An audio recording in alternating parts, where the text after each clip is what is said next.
Hey all, Aubrey here. I wanted to talk about 401ks and fees. It's important to understand the fees associated with your 401k because these are the type of thing that no one really advertises, no one really talks about, but over time they will quietly rob you of thousands of dollars from your 401k. So let's just take a few minutes and really look at what these fees are and how you may be able to avoid many of them.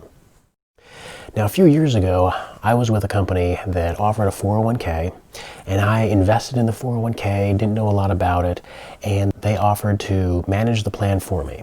And I said, sure. So it was only $10 a month. They managed the plan for me, and I kind of just let it go. And a couple years went by, and I'm investing, and I'm occasionally checking my balance, and it looks good. And then I started hearing about these fees, how the impacts they can have on your portfolio over time. And I went in and took a look. I went through the different funds that this managed account had kind of put me in, and I found they were fairly high fees. They had me in one fund that had a management fee close to 1%. Usually in your 401k, these are not small amounts that you have invested in there. I mean, some people, it's pretty much like your life savings. Thousands, tens of thousands, hundreds of thousands of dollars is not uncommon. And to have a 1% fee that's being assessed on that value is going to be a big number that you're paying just for the management of that particular fund.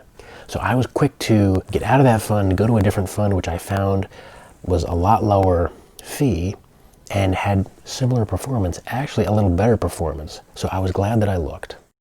Okay, so 401k fees come from basically two sources. The first is a fee that's assessed simply on the funds that you are invested in. And that fee is usually called an expense ratio. And it's expressed as a percentage, not as a dollar amount. So if you have, for instance, $1,000 and this fee is 1%, that means it will charge you $10 a year for that $1,000 that you have invested. Now that might not sound like a lot, but when you start considering that you might have $10,000 invested, maybe $100,000 invested, $100,000 invested with a 1% fee is $1,000. $1,000 being charged every year just for managing the account or for the privilege of owning that fund. Now, the good thing about these fees that are associated with a particular fund is that you can control them to a certain extent because you can always elect to go to a different fund within the 401k. So what you would do is log into your 401k, look at what funds that you're invested in, and a lot of times if you just click on the fund, it'll open a page that will show you kind of the fund overview, how it's invested, kind of what the fund is about. And a lot of times right on that first page, there will be a little section that talks about the fees. And again, you're looking for something called expense ratio. If it's a lower expense ratio, it will actually be 0 point something, 0.2%. That's actually pretty good. And I like to think about it in dollar value. So I'll see that number and in my mind, I'll think, okay, so what is that on, say, $10,000? 1% of $10,000 is $100.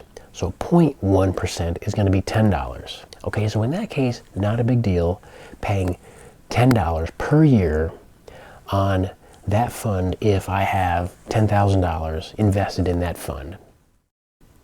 Okay, so the second area that these fees kind of come from is from actually the plan itself. If the plan is through Vanguard, if it's through Fidelity, if it's through John Hancock, generally those plans just will have a flat fee, or again, sometimes it is a type of fee that is a percentage of the funds you have in the entire plan as a whole.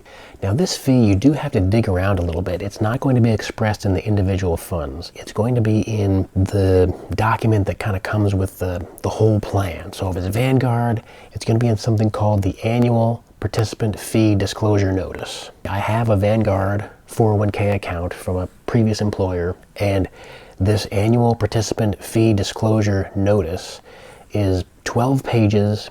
You really have to kind of scan through and just search the document for the word fee. For me, it's actually $32 a year. Is just a flat fee on the whole 401k. That is a very low fee. I have another 401k that I have with my current employer that fee is actually 0.75% of all the funds under management. So that one's not so good. So again, just kind of thinking, okay, 0.75, I mean, how much of that is, say, for $10,000? $75 every year.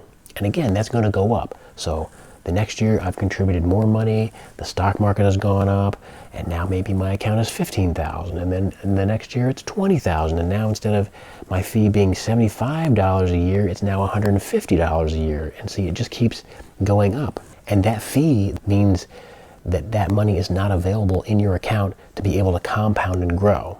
So your fee actually has like a negative compounding effect on your overall plan performance. So it's really something that you want to at least be aware of, and if you're uncomfortable with it, try to find ways to avoid the fee. And there is one more fee that you can control this one, and it's if you opt for having a managed account, meaning you want the plan provider to actually manage your funds and put you in whatever fund they kind of think of. And I mentioned this a little earlier back, and when I did this before, it was like $10 a month. And other plans have a straight percentage fee that's assessed on the total value of your account. But what you get for that is they will pick funds for you. And I'm a little skeptical at this since my previous experience.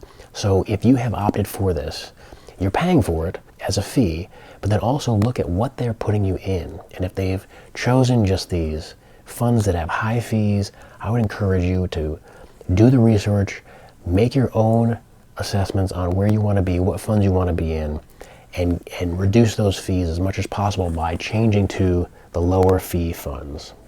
Also, in the description below, I'll put a calculator that you can go in and actually put in what the fees are that you're paying and see how that will affect your overall portfolio over 10 years, 20 years, 30 years. And I will bet you will be surprised in not a good way at the kind of effect this can have on your portfolio as these fees kind of build up and reduce the ability for your portfolio to grow. If this content was helpful for you, I invite you to subscribe, hit the like button, and we'll see you on the next video.